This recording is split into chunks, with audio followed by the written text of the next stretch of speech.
Tiki!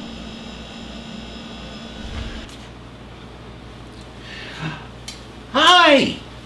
Tiki says hi. I bought this Lincoln Electric 180 HD weld pack yesterday at Home Depot because I needed a MIG welder. I have a high frequency square wave TIG welder, which works great, but TIG welding has its specific uses. MIG welding has its specific uses. I'm not a professional welder. I weld lawnmowers, and I was an auto body repairman for probably close to 25 years. And I've done a lot of welding. I've welded miles of MIG wire in cars, and boat trailers, and lawn chairs, and stuff like that. Same with my square wave aluminum welding. Lawn chairs and stuff like that. I'm not welding nuclear reactors. My welds aren't X-rayed. I'm not doing high pressure welding. I'm not welding a coupon. So I bought the welder knowing full well that I was going to have to buy a bottle of C25 gas, which is a mixed gas. It's 100% or 25% CO2, 75% argon, which is the recommended shielding gas for mild steel using a MIG welder. It's the industry standard. There's a couple other mixed gases that you can use. I was hoping that I could cheat, and cheaters never win, and I lost yesterday. I lost pretty well, or lost pretty good. I'm going to show the welds. I'm going to probably just cut all that stuff out of the video I shot yesterday, add this as an as a supplement to the video I shot yesterday of me unboxing and assembling this machine, and then I'll do a separate video of the poor welds. I might go buy the C25 today. I haven't decided yet. Let's see what the weather does. So I'm going to show what happened when I did that, and I think it's really important. Now you can go on YouTube, and there's a lot of guys that actually, that's what I did last night, and I saw what happened. I was a little concerned because the welder wasn't operating properly. I wasn't getting my sizzling bacon sound on material that I absolutely should be able to lay the most beautiful weld on. You can't use, well, you can, but you can't use pure argon with your MIG welder. It's just no big deal. I knew it was going to have to be changed eventually. I was just hoping I could cheat a little bit. Well, like I said, cheaters never win. So I'm going to reset, and then I'll show exactly what happened and why it happened. And like I said, I know what I did wrong. It wasn't the machine, it was the operator and the operator setup. Setup is probably the most important part of welding, beyond the actual physical act of pushing the button and dragging your weld. Knowing how to set the machine up, setting the machine up properly, and setting your workpieces up properly are really important. Oh, Tiki! Oh, she's my baby.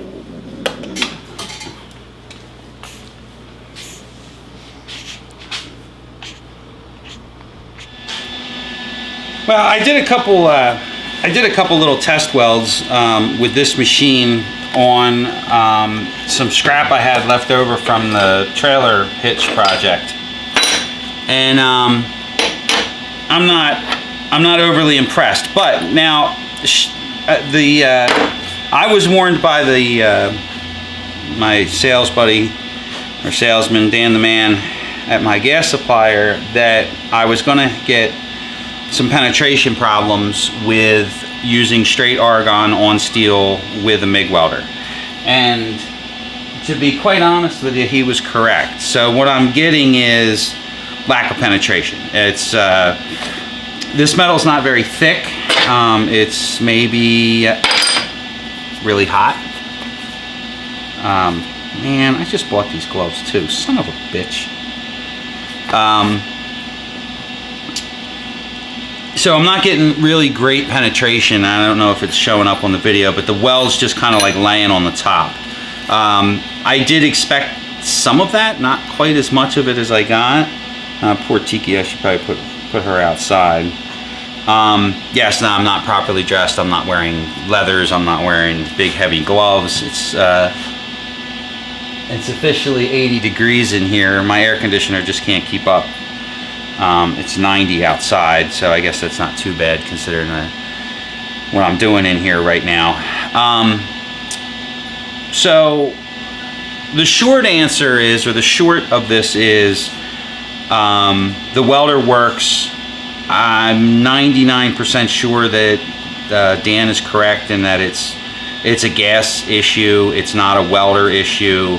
I'm getting a lot of burn back, or getting some burn back. It's a new machine to me. It's a new machine. It's a new machine to me. Right out of the box, I'm not crazy impressed with it. But that's just a matter of fiddling, learning how to use a new machine. It took me probably 3 or 4 years to figure out how to work my my TIG welder. So I'm not hearing the sizzling bacon. I'm hearing little pops and shits here and there. The other thing is I'm not really set up right now for welding. I'm still in the middle of my remodeling of my garage, so I've got some flammables floating around here that I probably shouldn't have, including this table that you can't it's off camera. There's a table that's covered with homosote, which burns. I was building some stained glass windows, so I needed a pin table to work on. I'm just going to do another real quick weld here real quick. I've let the machine cool off for a little bit. Here was my other splurge the other day. I've always wanted one of these. It's a magnetic MIG gun holder. It actually works. It was 10 bucks from Harbor Freight, money well spent. I also could use it for my TIG, which actually my TIG is much more delicate. It's much more delicate. These aren't too bad.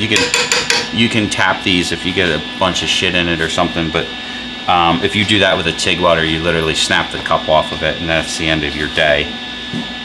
So your TIG welder is a very delicate piece of equipment, especially when it's white hot. I forgot to mention when I was putting the wire on that this is a spool converter, so you can run the big 10-pound spools. I will probably go buy a 10-pound spool from my supplier of 023 or 025 wire, and just keep that on the machine all the time. I don't see me needing anything heavier than that ever. Most of the work that I do is on material this is the material that I weld. It's stuff that I can buy at Home Depot. Anything 1/4 inch or thicker, I will arc weld. Even though I'm a shitty arc welder, I will, I can tack it together with a MIG welder, or I can just use the MIG welder. The 023 wire will work. It just runs the duty cycle a little bit longer with the lighter wire, or I can just swap it out for the other wire. So let me just real quick run another bead here.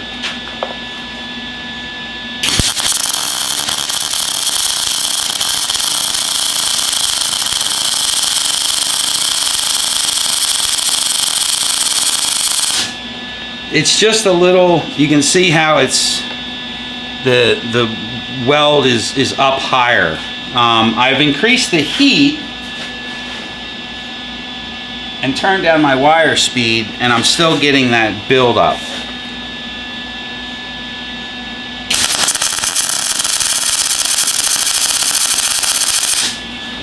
One little tiny bit less. I'm getting a lot of sparks in here too, so I'm probably going to end up having to re-evaluate my welding area here. I have these curtains, but they're not welding curtains. I actually have some welding curtain at my house that I may end up having to put up if I'm going to be doing a lot of welding, or just make sure the floor is clean. I've mentioned a couple different times that I don't like MIG welding because of the sparks. So I much prefer to TIG weld. I can TIG weld beautifully. I can MIG weld beautifully too. It's just this machine's just not quite set up right yet.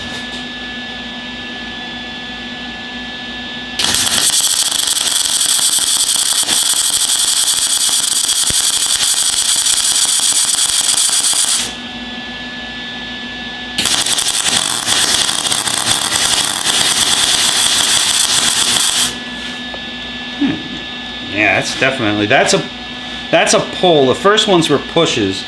I almost always pull MIG welds. Turn the wires back up a little.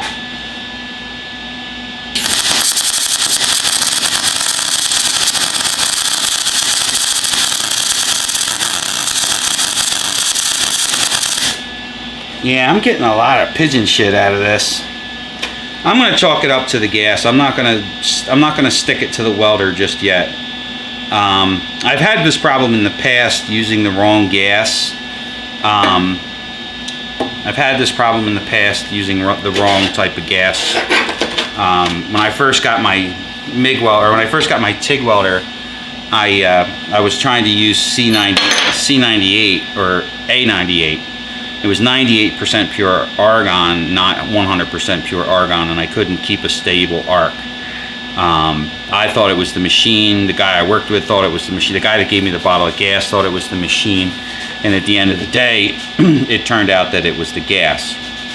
So I made myself look like an ass over gas. Hardy, har. Nope. I just bought these mechanics fabricator gloves. I used to use them all the time at work. This is a new design and I'm not too keen on it. I like the old design better. They just seem like they fit better.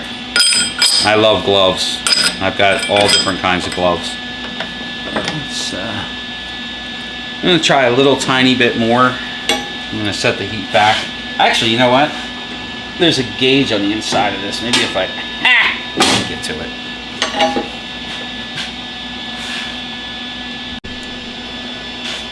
So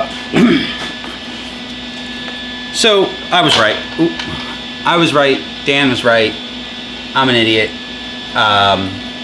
My problem is definitely a combination of gas related and material thickness. So I was reading the chart on the inside. I'm using 0.25 wire to weld 3, probably 1/8 inch. I didn't even measure it. I probably should have. It looks a little thicker than 1/8 inch. If you read the chart on the inside of the book or inside of the welder, it tells you not to do that. I should be using 0.30 wire, whatever. So I grabbed a piece of 20 gauge sheet metal that I had laying around, and I set the machine to the specifications given on the chart on the inside of the machine, and I got okay welds. Actually, they weren't bad at all. So, but it's back to that. It's not the type of penetration that I'm searching for. Like I said, Dan said it was going to do that, and he's right. So a bottle of C25 is in my future. So I'm just real quick throw another one in here.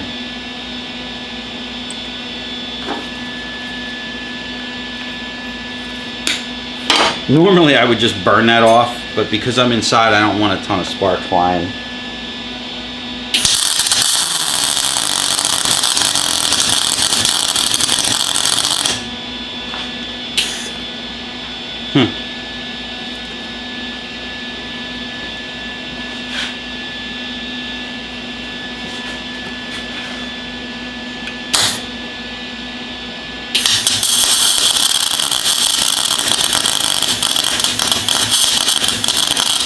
Wow, that's really weird.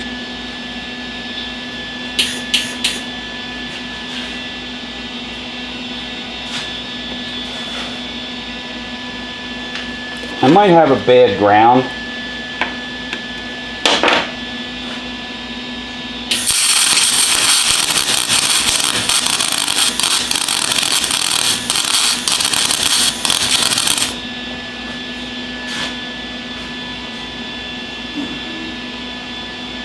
This is embarrassing.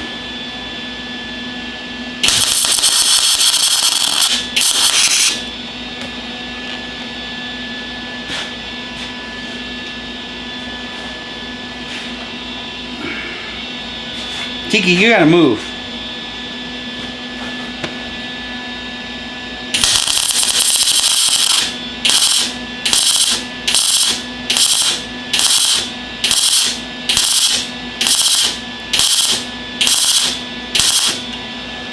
That's more like it.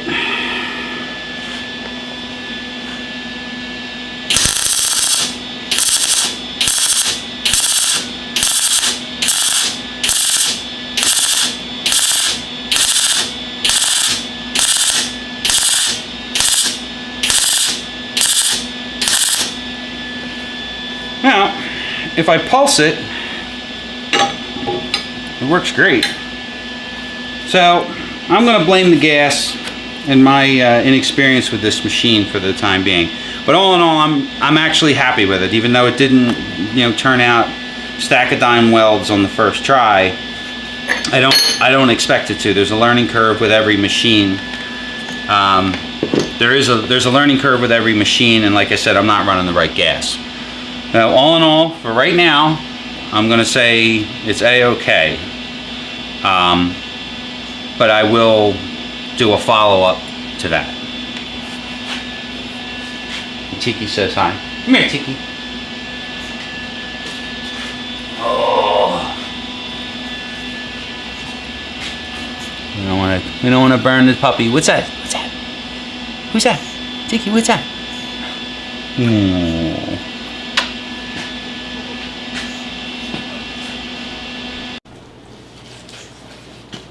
These are examples of my welds from yesterday.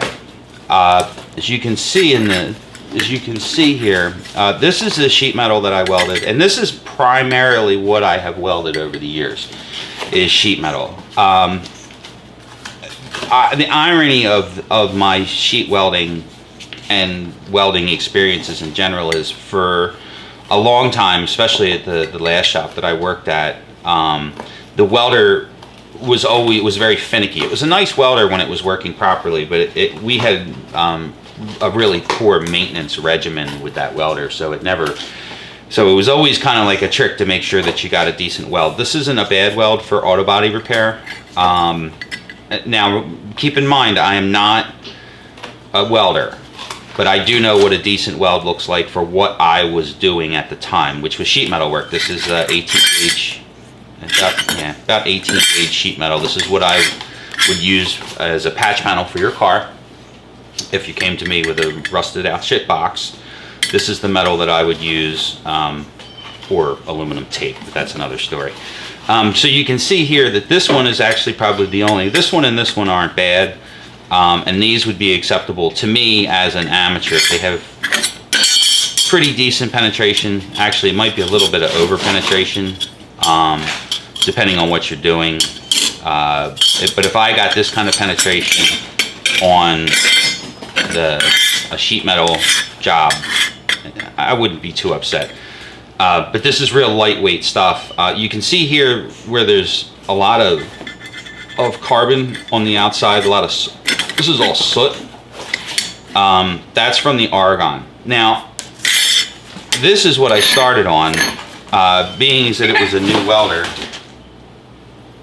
I figured I'd use some scrap that I had laying around in the shop, some decent thick scrap laying around the shop, because I know my experience is that this stuff welds beautifully for an amateur using a new machine. If somebody comes to me and says, "Yo, Fez, can you show me how to weld?" The first thing I'll do is I'll send them to Home Depot to go buy some 1.5-inch angle iron, 3/16 inch and a half angle iron, and we'll make a plant stand or something like that,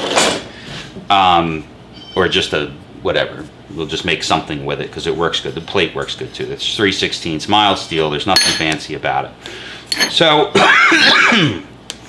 I should have gotten perfect picture textbook welds on this, and I didn't. I got this pigeon shit. Now, this pigeon shit is absolutely 100% caused by my failure to listen to my gas supplier and purchase the correct shielding gas. Now, I looked this up online. I looked this up and watched weld.com, and they explain it a lot better than I do, and I will. But I thought that I should add this in case you don't go to their site, which you should. I should have done it first. I should have listened to the welding supply house. So this was the result. There's all this carbon arcing. The weld itself, the weld puddle, is basically just sitting on top. There's no proper form to it, and while there is a little bit of penetration, that's mostly just heat. That's garbage.